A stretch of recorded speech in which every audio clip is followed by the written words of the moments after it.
Sex and Character. Otto Weininger. 1906. Narrated by Skeptical Waves. Second or principal part: The Sexual Types. Chapter 3. Male and Female Consciousness. Before proceeding to consider the main difference between the psychical life of the sexes, so far as the latter takes subjective and objective things as its contents, a few psychological soundings must be taken, and conceptions formulated. As the views and principles of prevailing systems of psychology have been formed without consideration of the subject of this book, it is not surprising that they contain little that I am able to use. At present there is no psychology but many psychologists, and it would really be a matter of caprice on my part to choose any particular school and attempt to apply its principles to my subject. I shall rather try to lay down a few useful principles on my own account. The endeavors to reach a comprehensive and unifying conception of the whole psychical process by referring it to a single principle have been particularly evident in the relations between perceptions and sensations suggested by different psychologists. Herbart, for instance, derived the sensations from elementary ideas, whilst Horwich supposed them to come from perceptions. Most modern psychologists have insisted that such monistic attempts must be fruitless. Nonetheless, there was some truth in the view. To discover this truth, however, it is necessary to make a distinction that has been overlooked by modern workers.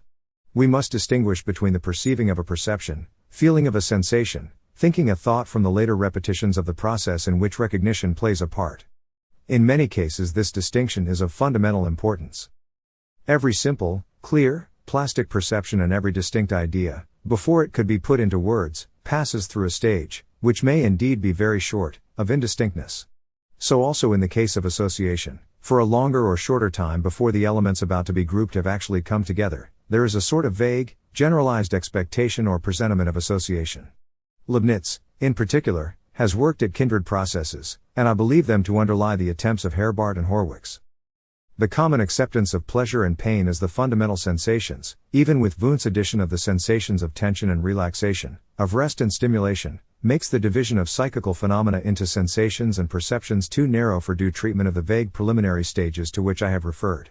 I shall go back therefore to the widest classification of psychical phenomena that I know of, that of Avenarius into elements and characters. The word character in this connection, of course, has nothing to do with the subject of characterology. Avenarius added to the difficulty of applying his theories by his use of a practically new terminology, which is certainly most striking and indispensable for some of the new views he expounded. But what stands most in the way of accepting some of his conclusions is his desire to derive his psychology from the physiology of the brain, a physiology which he evolved himself out of his inner consciousness with only a slight general acquaintance with actual biological facts. The psychological, or second part of his critique of pure experience, was really the source from which he derived the first or physiological part, with the result that the latter appears to its readers as an account of some discovery in Atlantis. Because of these difficulties I shall give here a short account of the system of Avenarius, as I find it useful for my thesis. An element in the sense of Avenarius represents what the usual psychology terms a perception, or the content of a perception, what Schopenhauer called a presentation, what in England is called an impression or idea, the thing, fact, or object of ordinary language, and the word is used independently of the presence or absence of a special sense organ stimulation, a most important and novel addition. In the sense of Avenarius, and for our purpose, it is a matter of indifference to the terminology how far what is called analysis takes place. The whole tree may be taken as the element, or each single leaf, or each hair, or, where most people would stop, the colors, sizes, weights, temperatures, resistances, and so forth. Still, the analysis may go yet further, and the color of the leaf may be taken as merely the resultant of its quality, intensity, luminosity, and so forth, these being the elements. Or we may go still further and take modern ultimate conceptions reaching units incapable of subdivision. In the sense of Avenarius, then, elements are such ideas as green, blue, cold, warm, soft, hard, sweet, bitter, and their character is the particular kind of quality with which they appear, not merely their pleasantness or unpleasantness, but also such modes of presentation as surprising, expected, novel, indifferent, recognized, known, actual, doubtful, categories which Avenarius first recognized as being psychological. For instance, what I guess, believe, or know is an element. The fact that I guess it, not believe it or know it, is the character in which it presents itself psychologically, not logically. Now there is a stage in mental activity in which this subdivision of psychical phenomena cannot be made, which is too early for it. All elements at their first appearance are merged with the floating background, the whole being vaguely tinged by character. To follow my meaning, think of what takes place when for the first time at a distance one sees something in the landscape, such as a shrub or a heap of wood, at the moment when one does not yet know what it is. At this moment element and character are absolutely indistinguishable, they are always inseparable as Petzold ingeniously pointed out, so improving the original statement of Avenarius. In a dense crowd I perceive, for instance, a face which attracts me across the swaying mass by its expression. I have no idea what the face is like, and should be quite unable to describe it or give an idea of it, but it has appealed to me in the most disturbing manner, and I find myself asking with keen curiosity, where have I seen that face before? A man may see the head of a woman for a moment, and this may make a very strong impression on him, and yet he may be unable to say exactly what he has seen, or, for instance, be able to remember the color of her hair. The retina must be exposed to the object sufficiently long, if only a fraction of a second, for a photographic impression to be made. If one looks at any object from a considerable distance one has at first only the vaguest impression of its outlines, and as one comes nearer and sees the details more clearly, lively sensations, at first lost in the general mass, are received. Think, for instance, of the first general impression of, say, the sphenoid bone disarticulated from a skull, or of many pictures seen a little too closely or a little too far away. I myself have a remembrance of having had strong impressions from sonatas of Beethoven before I knew anything of the musical notes. Avenarius and Petzold have overlooked the fact that the coming into consciousness of the elements is accompanied by a kind of secretion of characterization. Some of the simple experiments of physiological psychology illustrate the point to which I have been referring. If one stays in a dark room until the eye has adapted itself to the absence of light, and then for a second subjects oneself to a ray of colored light, a sensation of illumination will be received. Although it is impossible to recognize the quality of the illumination, something has been perceived, but what the something is cannot be apprehended unless the stimulation lasts a definite time. In the same way every scientific discovery, every technical invention, every artistic creation passes through a preliminary phase of indistinctness. The process is similar to the series of impressions that would be got as a statue is gradually unwrapped from a series of swathings. The same kind of sequence occurs, although, perhaps, in a very brief space of time, when one is trying to recall a piece of music. Every thought is preceded by a kind of half-thought, a condition in which vague geometrical figures, shifting masks, a swaying and indistinct background hover in the mind. The beginning and the end of the whole process, which I may term clarification, are what take place when a short-sighted person proceeds to look through properly adapted lenses. Just as this process occurs in the life of the individual, and he, indeed, may die long before it is complete, so it occurs in history. Definite scientific conceptions are preceded by anticipations. The process of clarification is spread over many generations. There were ancient and modern vague anticipations of the theory of Darwin and Lamarck, anticipations which we are now apt to overvalue. Meyer and Helmholtz had their predecessors, and Goethe and Leonardo da Vinci, perhaps two of the most many-sided intellects known to us, anticipated in a vague way many of the conclusions of modern science. The whole history of thought is a continuous clarification, a more and more accurate description or realization of details. The enormous number of stages between light and darkness, the minute gradations of detail that follow each other in the development of thought can be realized best if one follows historically some complicated modern piece of knowledge, such as, for instance, the theory of elliptical functions. The process of clarification may be reversed, and the act of forgetting is such a reversal. This may take a considerable time, and is usually noticed only by accident at some point or other of its course. The process is similar to the gradual obliteration of well-made roads, for the maintenance of which no provision has been made. The faint anticipations of a thought are very like the faint recollections of it, and the latter gradually become blurred as in the case of a neglected road over the boundaries of which animals stray, slowly obliterating it. In this connection a practical rule for memorizing, discovered and applied by a friend of mine, is interesting. It generally happens that if one wants to learn, say, a piece of music, or a section from the history of philosophy, one has to go over parts of it again and again. The problem was, how long should the intervals be between these successive attempts to commit to memory? The answer was that they should not be so long as to make it possible to take a fresh interest in the subject again, to be interested and curious about it. If the interval has produced that state of mind, then the process of clarification must begin from the beginning again. The rather popular physiological theory of Sigismund Exner as to the formation of paths in the nervous system may perhaps be taken as a physical parallel of the process of clarification.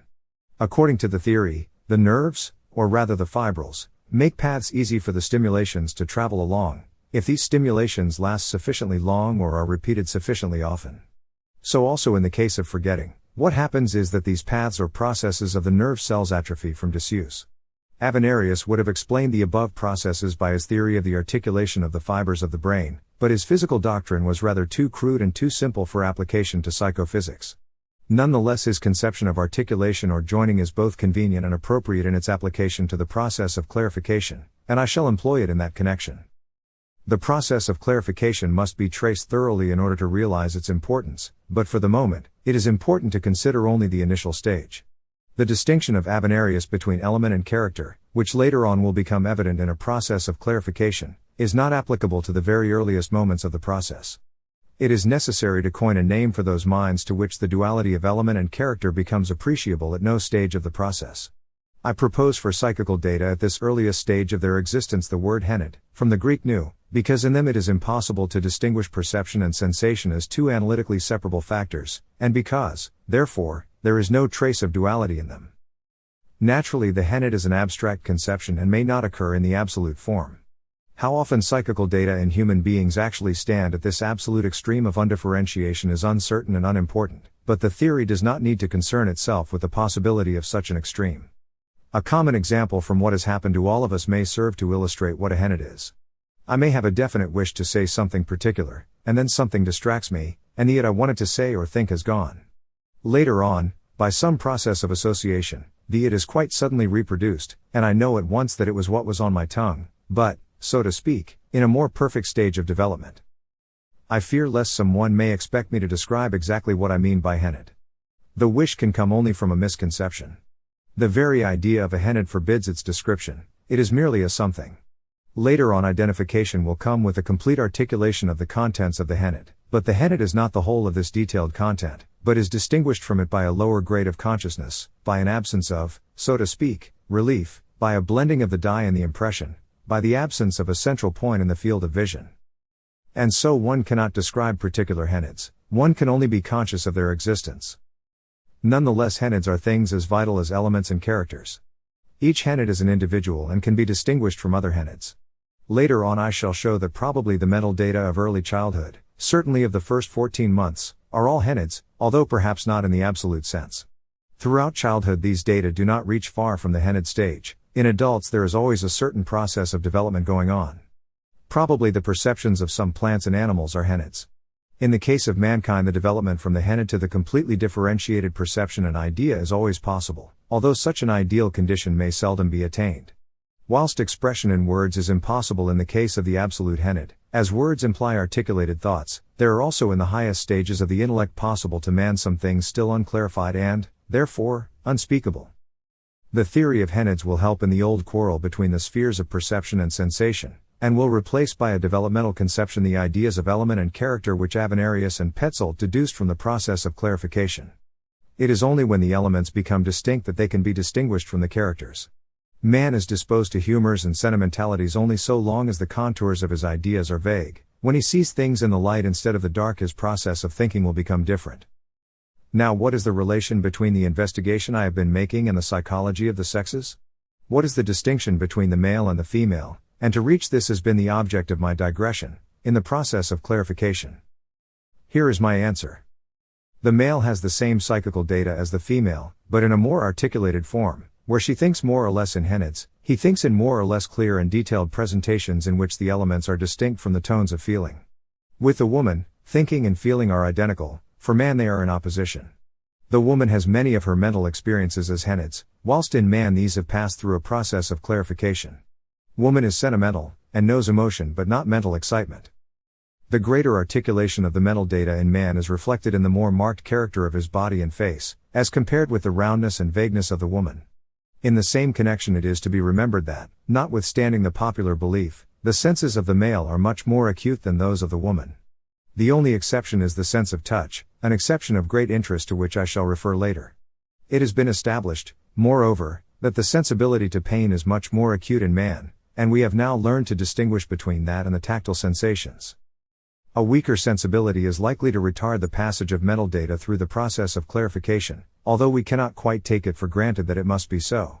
Perhaps a more trustworthy proof of the less degree of articulation in the mental data of the woman may be drawn from consideration of the greater decision in the judgments made by men, although indeed it may be the case that this distinction rests on a deeper basis.